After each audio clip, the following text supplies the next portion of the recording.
present you a patient-driven self-medication project called Sativa Oil Project. I work in the biggest and oldest Swiss ALS clinic in St Gallen in East Switzerland, and we have about 190 ALS patients. First, just to give you an idea about the disease, maybe not everyone is familiar with it. ALS is a neurodegenerative disease related to Parkinson and Alzheimer. It has about a survival from symptom onset of 2 to 3 years. 10% or 5 to 10% of the patients survive 10 years. In Switzerland, we have about roughly 400 to 800 ALS patients, but the problem is there's no registry and there's no need for doctors to keep track of these patients officially by the government. In St Gallen, as I said, about 190 patients we look after from the disease diagnostic until they die. ALS is characterized by progressive physical impairment, and the last 5 to 10 years it became more prominent that there is a cognitive dysfunction in about 20 to 50% of the patients, and 5 to 15% of patients actually develop Alzheimer-like frontal lobe dementia. Normally, the death is due to respiratory failure or problems connected with it, like pneumonia, aspiration. I can say, looking back at our data of the last 7-8 years, well over 98% of the patients die a peaceful death. The ones that don't die peaceful are the ones with extreme spasticity. The problems we have in Switzerland is that there's no official access to cannabis herb itself in Switzerland. We have the dronabinol, we have a tincture, and the Sativex is bought by Novartis, but it's not accessible. It's not. We can't access it at the moment. It's still in a legal procedure. Furthermore, the use of cannabinoids is bound to a limited symptom definition, so we can't use it as compassionate use, for example. And the reason, one of the main reasons that our patients want to take it is the neuroprotective effect, and this is not recognized as an official reason to prescribe cannabinoids. And we have so many emergency health requests to different doctors and to our clinic about the use of cannabinoids. The patients want to use it, but it's restricted by financial reasons. 80%, roughly 60% of the cannabinoid therapy is not paid by health insurances because they don't have to pay it. Only people with a special additional insurance get it paid. And there are other problems as well, like quality reasons. When people buy it on the streets, it's low quality, can be a health hazard, it is contaminated, or has a too high content of THC. And of course these different safety issues because people access illegal scenes, which is quite problematic in itself.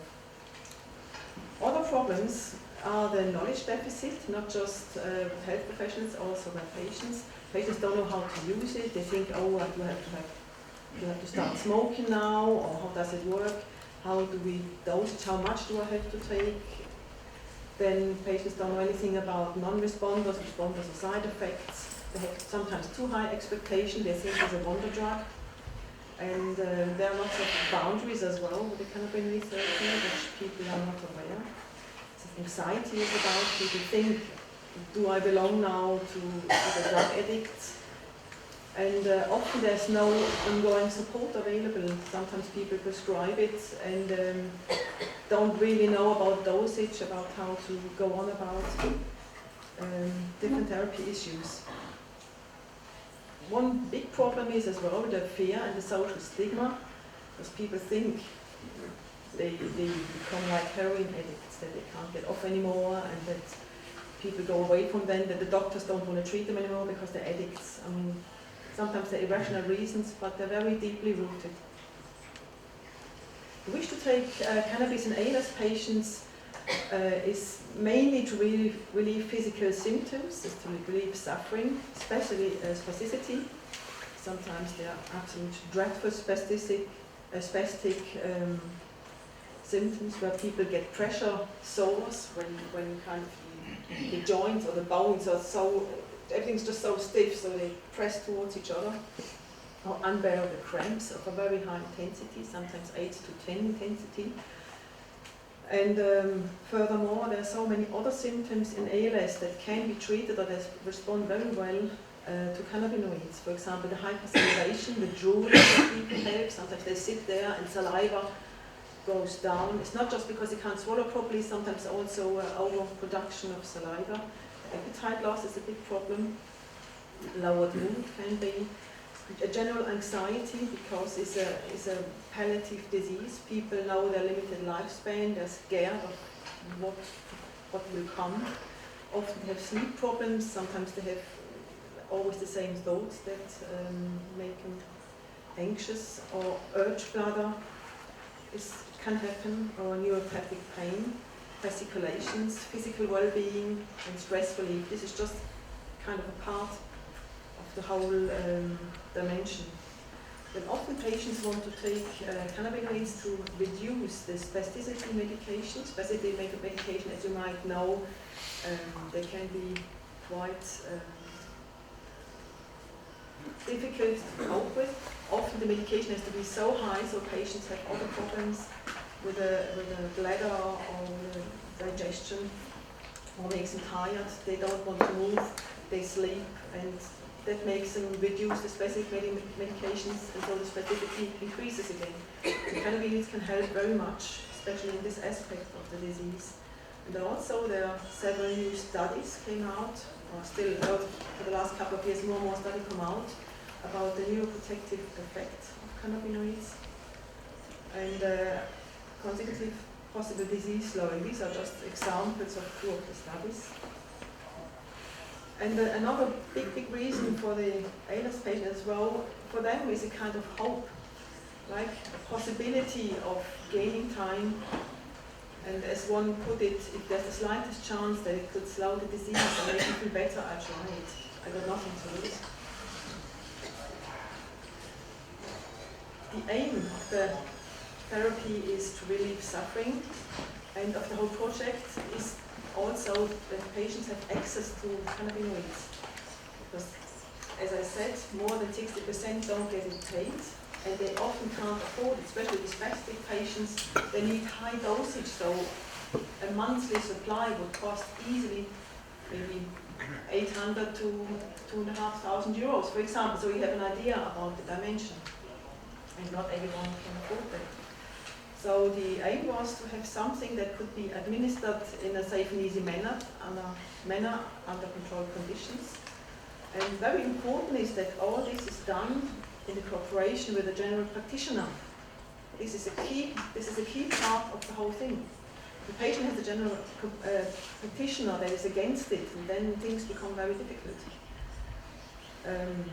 The nurse will supervise the whole thing and be a backup as well for questions. And this recipe was done with peanut oil, cannabis buds. We had an illegal source of cannabis plants in Switzerland that worked for about 5 years.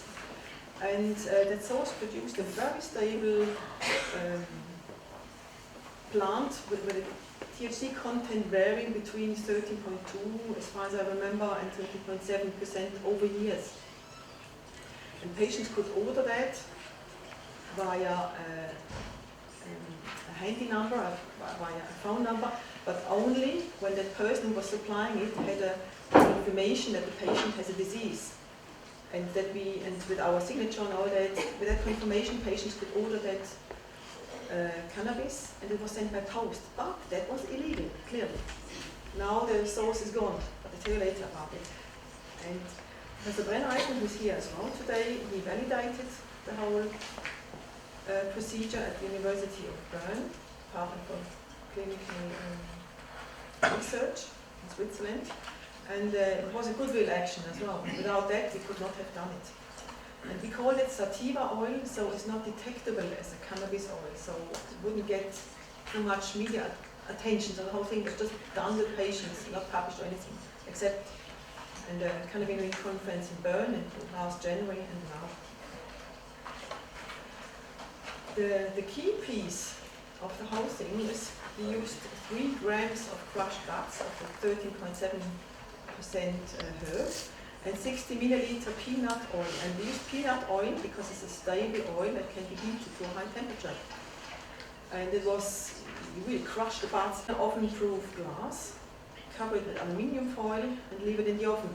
And as you see in the scale below, 3 temperatures were tried out because we weren't sure which times, 3 times, what do you call it, 2 different times. It was left in the oven for 30 minutes, for 45 minutes, and for 60 minutes, because we weren't sure how long it had to be in there. And it turned out the time of 45 minutes extracted most of the THC out of the oil. When we leave it in there longer, THC content goes down. And it had to be 200 degrees because the vaporization temperature of THC is 195 degrees. So we thought with the oven temperature, so 200 might probably be right. And University of Bern has done this experiment, I think as far as I know, twice already, right? Twice or once, I can't remember, but is now fit for patient instruction then. And then we stood up of a patient education scheme, consisted of a PowerPoint about cannabis, about history, and a bit of anatomy, how it works, about how cannabis is used, has been used, medical options, dosage, examples, narrative for the patients, danger, and especially safety aspects, because this is something that's been instructed a long time. And also aspects all concerning with the general practitioner. And there was also information sheet for the general practitioner, sometimes phone calls, so we worked closely together, still do. Practicalities have been taught to the patients, which material, how to produce it, how to be exact, and I showed the material as well.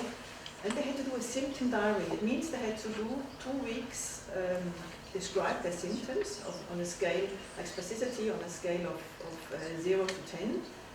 Monday, 2 weeks, 4 times a day, morning, midday, evening, and night. So the patient had like an idea of how his problems looked. And afterwards, they started with sativa oil, slowly increasing the dosage, and they've done it for 8 weeks, or until they found a stable doses.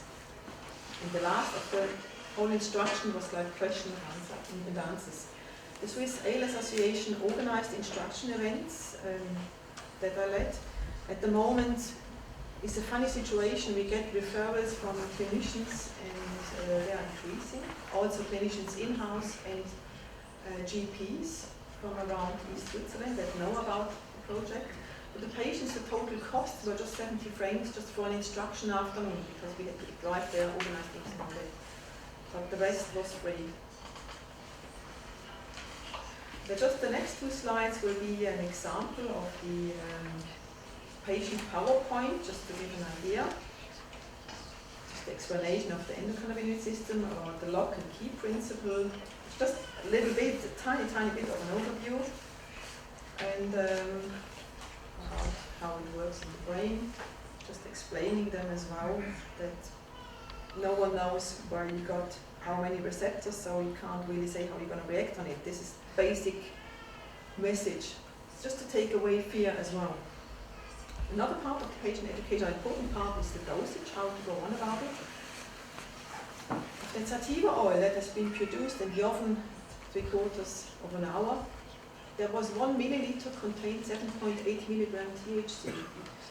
And we put that 1 milliliter, we used a diabetes syringe with 100 unit scales, 100 units per milliliter. So 10 units were 0.78 milligram THC. So it was a very low doses to start. And then you titrate slowly but surely until the patient feels better or until they think is enough. From the normal dosage finding study, in the official one, the donabinol in St Gallen, what we've done, we found that a safe dosing range for ALS patients is 2.5 to 10 milligrams a day. If you give more than that to someone who doesn't suffer from extreme specificity, they might fall asleep or they might be too relaxed. 20 units is about 1.5 milligrams THC. So patients start with the sativa oil, 20 units the first and second day, and really kind of very cautious patients or very anxious patients, we said, look, just start with 10 units. There is homeopathic, but if you feel better, you start as low as you want. And increase it 1 to 2 times, maybe every second day. So do it very, very slowly. And it worked well, also with very old patients. Patients actually written symptom protocols, some of them online and sent it. And I checked at home regularly whether things work, normally after a week and then 2 weeks, and then we agreed that they call if they have a problem. Just to make sure as well that they fully understood the whole procedure. The safety aspects that have been taught or that are still taught is that patients increase until the desired effect is present. If too much, they go back 20 minutes until they feel better or until it's acceptable. If there's no effect or when they're unsure, they should ring the nurse or the GP and write it in protocol. Normally they should begin at the weekend when other people are around, just in case to be on the safe side. The first dosage is normally taken in the evening after meal and already in pajamas. And this had a reason because we had one patient who took, after 40 minutes, he kind of forgot to take his pajamas, and then he had to sleep on the sofa for about 4 hours until he felt better and could go in the bathroom. So that's why we say just until you have found your dosage, make sure you're ready for it, just in case. But it only happened with one patient out of over 40 patients. And we tell them as well, try to avoid getting out at night in case the muscles are too supple, that they have problems walking, so they don't fall. They got to keep the oil in the loft cupboard. And if they go to the hospital or to a doctor, tell them, oh, just be open about it, or otherwise I can bring the hospital. I've done it a couple of times, and there was never ever a problem. The hospitals kept giving the patients their oil, they stuck to it. And if possible, don't interrupt intake, tell them. And there have been some stability testing. It showed that it was well stable after 3 months, because it was so cheap to produce. Just told them just sling it away and make a new one after 3 months just to be on the safe side. Now we can't say it anymore because there's no more herb about. And we told the patients as well that they have to stick closely to the cooking recipe. And the next slide is one that not a lot of people will like, or some people won't like. It's about costs. And you compare the costs of, for example, a therapy with 50 milligram THC per day.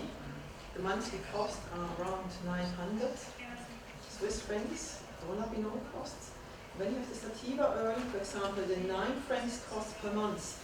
That was the illegal source, because the source charged per gram bud 2 francs, 2 Swiss francs. It's hardly anything. And when you count the peanut oil and the ground glass, you arrive at about 9 francs per month. And when you use the beta-carn oil, but this is just cost without transportation, without importing and all that, it's just the bare plant cost, then you would be on 36 francs per month. The next slide is, why do patients want to take the sativa oil? This is from, I just collected data from 2009. The 45 ALS patients, the mean age is 56.7 years. The youngest 33, the oldest 18 years old, 12 women, 33 men. One of the main reasons, as you can see, is the neuroprotection, kind of the wish to prolong their lifespan, the life expectancy. The second is spasticity, cramps, and then relaxation, and so on. Some patients as well wanted to replace smoking because they said because of the hands getting weaker, they find it difficult to smoke cannabis, and as well it burns, and the thing is as well, it has a different profile when you smoke it. It comes quickly, it does a spike, and then is out after 2-3 hours. When you take the oil, sometimes when you even take morning and evening, you can have a certain more constant level of the oil, and actually they feel better with it, and they need very little oil. That's the interesting thing. They don't go to the psychoactive limit, because they don't want that. They say that they don't like it. They don't like feeling dizzy or sleepy. From the observations, I have to call it observations because I can't publish these data. That's just the thing what you see in practice. 45 patients had dosages between 3 and 210 milligram THC per day. I know it sounds a lot, but the 4 patients of that group, they were mainly the young ones with an extreme spasticity. They had from 90 to 10, some even more, as I found out later, but I didn't write it down. And to get that high amount of THC, we concentrated the oil threefold. 28 patients had dosages between 10 and 40 milligram THC per day, 10 were under 10 milligram, and 12 didn't profit from it. They were kind of non-responders, or they just had side effects, dizziness, which they didn't like, they had nightmares, and 2 had a really serious diarrhea, which they could not cope because they are handicapped in a wheelchair and just was not possible. Headache and sleepiness were the other side effects. 3 trained patients, they were at the end, turned out they were too afraid to take it, so they said, thanks a lot, it was really nice, it helped me that there's just something there, but I still can't think of taking it because I'm just scared. And the very interesting thing is as well, we had 8 patients, they stopped spontaneously after 2 to 4 months after diagnosis, after the ALS diagnosis. When I asked them, they said, I think I don't need it anymore. When I just took it because of the neuroprotection, and it turns out that actually I felt physically better, and it helped me coping with it. I feel better. I think I can get by with disease. I think I find a way to deal with it. And this I found a very interesting observation. It is something that helps me coping with the whole situation. There is a compassionate use, which I think is a very valuable indication for prescribing something like that. And another thing is 3 patients actually preferred sativa oil to dronabinol. One of them was a general practitioner himself who had prostate cancer. And he said fewer side effects, and they feel physically better with it, and they need it less. Of course, there are limitations to the whole project. We are all fully aware of that. It suffers from the current illegal access to cannabis herb. The thing is, the law is there. It is theoretically legal for patients to use it, but it's still in a formal legal procedure. It will take another year, 1.5 years time until patients can actually access it. One big problem is the control of THC level, especially when higher concentrations are necessary, because this is a key point of it. When patients take any kind of herb, when you don't know what they take, if they have kind of street cannabis at the level of 20-30% THC, who knows? And that is it's not good for medical use. The whole project, I think, should be followed up long term for improved patient safety, data collection, and evaluation. But it's a question of resource. Now it's like a hobby project, really. There's only a small part of my world, but not really sustainable long term like that, because we're lacking of resources and support. And also there's no real consensus about data collection and what tools to use and what is important. It's basically a private project with the support of Professor Brenneisen of the University of Bern and the ALS Association, and Professor Markus Webers, my boss at the ALS clinic, who has most experience in medical cannabinoid treatment. The vision is that there is access to medical cannabis, 12 to 40%. That's basically what works. How it is with CBD, that the future will show. It could be that for pharmacists in Switzerland dispensing medical cannabis would be enough to cover the country. And we think that interdisciplinary cannabinoid counseling and education for patients is necessary long term. And in Switzerland it could be done with 7 regional centres and maybe 1 national healthcare professional group that supports these centres and that does knowledge dissemination. And long term, maybe we need a training scheme implemented for healthcare professionals of any kind of profession, and the cannabinoid counseling for patients that is authorized. There are resources about. There's huge support for patients and caregivers and general public. It's medically led. And the Swiss Federal Bureau of Health is fully aware of the situation. And just to let you know, we have the Swiss Task Force for Cannabinoids in Medicine. We have on the 18th of October, we actually have in our clinic, we have a meeting with the official authorities from the Federal Bureau of Health. They come there, both of them, and they know about the project. They know that the source is illegal. They realize is not good, and they are working in their own field to fasten the procedures. And we got that promise there, written and orally, and so we look what they're doing on the 18th. The oil itself is easy to use, relatively safe method. If the content is controlled and if the herb is controlled, it's very cost effective. And I realized it works very well that nurses are drivers. If doctors are drivers in that, there's a reluctance of other people, kind of, is that a profile thing or what actually is it? As a nurse, you completely, they don't suspect anything and you have open doors. So that, from my point of view, I think it works quite well. It can't be done on its own. This got to be truly interdisciplinary, and we need to very close collaboration with the doctors of any kind of field. At the moment, I'm kind of planning, maybe to the back or something, but it's looking very, very good at the moment, to have 2 days cannabinoid counseling per month in our hospital. I hope to get it through. Unofficially, it's already working, but outside of my normal working times, so it can't be sustained long term. We have on the 8th of October a consensus meeting about the clinical use of CBD, which is supported by the firm. And as I said, on the 18th is the Task Force of Cannabinoids in Medicine, the group meeting.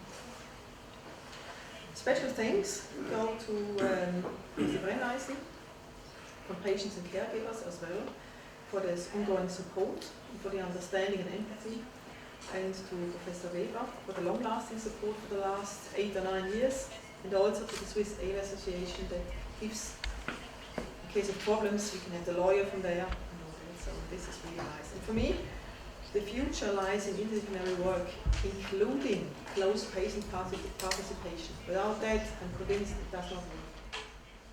Merci beaucoup.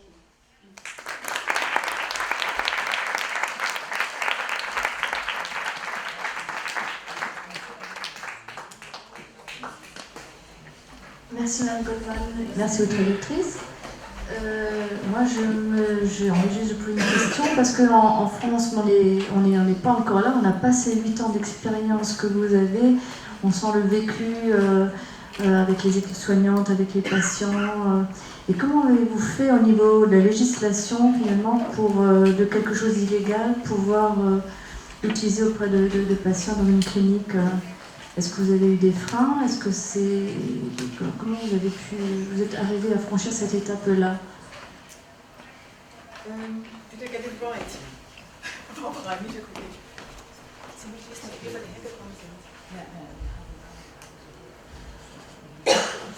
Okay. Basically, just the situation of the patients. If patients want to kill himself, you think there's just the emergency situation really. And I had the support of patients. We had an illegal source, which I knew from patients as well. And we just thought, the whole thing is not illegal. Teaching is not illegal. Doing a preparation is not illegal. If I would have sold it, it would have been illegal. So from this point of view, I'm clear. They can't do anything with it. And the prosecutors in Switzerland, they're very reluctant to touch patients, especially palliative care patients, to put them into court. But you get often cases here and there that policemen kind of pull patients and try to put them in front of court. But all cases have been lost. We just had one case already, where a severely handicapped patient had to go to, or was threatened that he was taken to court. So basically, it just needs several people who have good nerves. And the legal thing, and you got to know that it's not illegal what you do. You can do it. But you need support of doctors, of lawyers, of organizations, and especially of patients. And patients have all the connections. They know who grows what. And you know pharmacology. You needed to know a pharmacologist who can do the testing. And this is a key point of the whole thing as well, that you know what you're doing, that you know how much THC is there. Is that the answer to your question? Oui, je sens que nous on est au début de quelque chose il faut qu'on mette nous les choses au point ici, à Strasbourg et en France avec des personnes volontaires. And you need nurses as well. If doctors do it, they're scared to lose the license. There's another problem with the nurses. I mean, if it's not illegal, what they want, they need. But with the doctors, if they lose the license, so I think it works with nurses, but they have to be trained. You've got to know what you're doing. I don't want to say that I know everything, but so much. I still know nothing. But I know that I know nothing. But yeah, you know what I mean. You need drivers that are not that unsuspected. Say it a bit directly.